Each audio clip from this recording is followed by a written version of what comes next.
Hey everybody, I'm going to rank these Roja fragrances from my least favorite to most favorite. I think the last time I did this video I had about six, but shout out to Roja Parfums for sending me all of these, and I'm going to do an updated version right now. So my least favorite is a Midsummer Dream.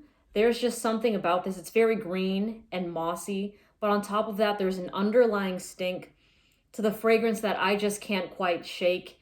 And I actually washed it off the first time that I wore it. I did a full wearing of it, and it was just not a very enjoyable experience to me.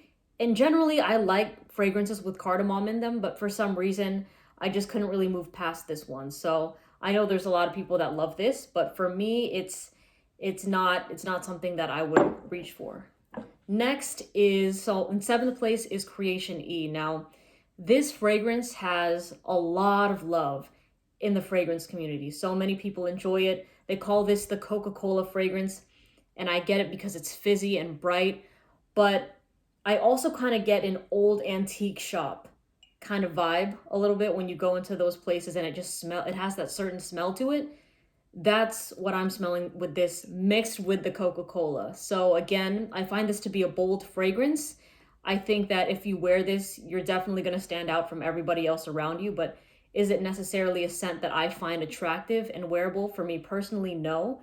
If I smelled this on somebody else, I still think I wouldn't be that crazy about it, to be honest. But I definitely see it for a more like a mature, maybe 30s and up kind of guy. So Creation E by Roja Parfums. These are all Roja Parfums. What am I saying? Okay, sixth place is Danger, and this is one of the newest ones in the collection.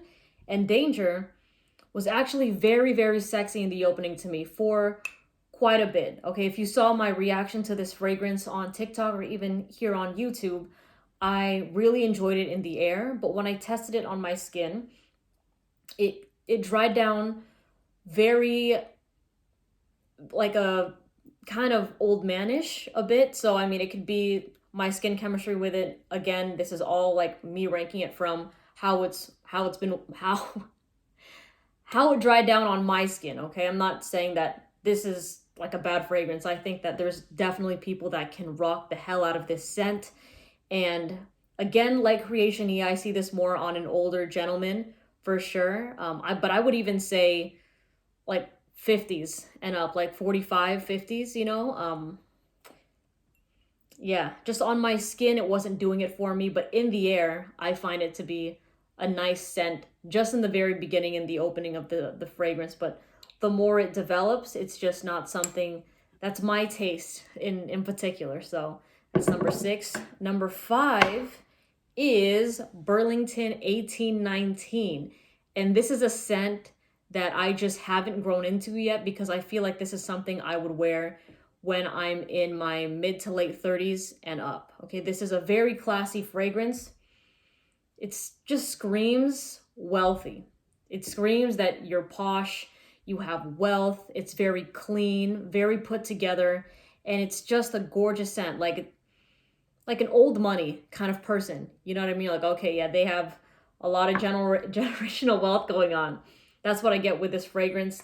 And it's very nice, but I just don't think that in this time of my life, it really suits me or it's something that I like to wear on myself. But I do enjoy this fragrance. I like the smell of it. It's just class in a bottle, you know? So 1819 Burlington. In fourth place, I'm going to give it to Sweetie Oud. Now, if I was a big gourmand fragrance lover, this would definitely be higher up on the list. But the reason why, yeah, that's the reason why Sweetie Oud's here. This is definitely one that performs. And I do get the bakery sweets in the air, but off my skin, with my skin chemistry, I get more oud than sweets with this fragrance in particular. When I sprayed it in the air, it was mainly like flaky, crispy pastries. Like that's what I got, and I liked that. But on my skin, the oud definitely shined through, and oud is still a note that I have a slight aversion to. So I don't find that it's not as enjoyable when I'm wearing it. But I think that this is a scent. If anybody else was wearing it, I'd be like, man, that smells really good. That smells really nice. So yeah, Sweetie Oud just, I wish I had more of the sweetie, you know what I mean, on my skin. Okay, so the top three, this was hard for me to pick, but third is gonna be Oligarch. This fragrance is very, like, not only is it sexy, but it has a twist to it, you know? I find it to be, it's not as mass appealing as the next two I'm gonna show you, but it just has that little bit of oomph that levels it up from these two fragrances. You know what I mean? It's a scent that, yeah, it takes it up. It just takes it up a notch. You know what I mean? So this is fresh and clean as well. I do get a mossy green touch to it, but it's not the mossiness like I get in a Midsummer Dream. So this is definitely a much more wearable scent in my opinion. And I have gotten a ton of compliments with this fragrance. It easily lasts over 8 hours. And I've enjoyed wearing it, and everybody else around me has enjoyed smelling this. So third place is Oligarch. Second is my first love from this brand, and it's Oceania. This thing never fails in the high heat. And you know what? It doesn't even fail when it's cold outside, because this is one of those fresh fragrances that can be worn year round, in my opinion. I think this is a great signature scent. What I like about Oceania is that it's a fragrance that when it's cold and cloudy outside and you just want that fresh ray of sunshine, you know, you want to feel that little bit of brightness, this is just a really nice scent.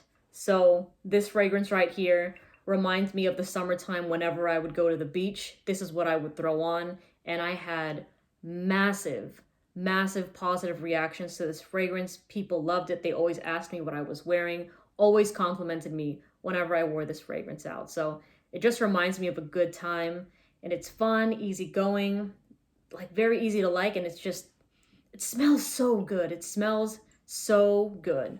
All right, now we got second place, and number one is Elysium. Man, Elysium is, it's like this lemony, cocktaily kind of fragrance. It's fresh, clean, citrusy, but it's extremely sexy. This fragrance just does it all for me. You know how I mentioned that this is a signature scent? Absolutely, but I think that this is a signature scent, but it's sexier, okay? This is more of just like your fresh, clean signature scent, but this is attractive. This is all those things, but just almost mouth-watering in a way. Like, both girls and guys have loved this on me. This has pulled more compliments out of all of these put together. For the most part, I think Oceania would be the only one that would compete in terms of compliments, but that's only because this came months before Elysium. But this fragrance, like, I took it to Vegas, I wore it in Southern California, all that kind of stuff, and I wore it out to lunches, meeting with people, going to the beach, and it's just never failed. It's never done me wrong, and I always love smelling it on myself. So if you're looking at, let's say you're interested in Roja Parfums and you want a very easy to like scent that is going to have that mass appeal and is going to be a fragrance that most people out on the street are not wearing, I would say Elysium is the best way to go, okay? Because the other ones are very unique, but they're a bit polarizing, you know? Like, even with me, like someone that's, I haven't smelled a ton of fragrances compared to a lot of people out there, or to a lot of people in the fragrance community, but even with me trying a lot of scents, I'm still trying to get used to some of these like very challenging, polarizing Roja fragrances. So to me, generally speaking, and this is comparing you to the people wearing Bleu de Chanel and Dior Sauvage and all that, this is a unique fragrance compared to those, and it's going to get you reactions like those. So Elysium. And ladies, I know you might see this and see that it's marketed to men, but honestly, try it. Try it if you want to try it. I never got the reaction of, that smells like a men's fragrance. Like, guys love this. Like, and it wasn't like, oh, like, that smells nice. Like, what's, like, maybe I should get that, blah, blah, blah. It's like, no, man, you smell good. You know, it's an attractive scent to both, like, you know, to men and women that have smelled it on me. So don't let the marketing kind of scare you off, or the labeling kind of scare you off, okay? So anyways, let me know what your favorite Roja Parfum is, and tell me which one that isn't listed here that I should try, because I'm always willing to try more from that house. I love them. They're the house of luxury. You know what I mean? So I hope you have a great day, and I'll see you in the next video. Bye.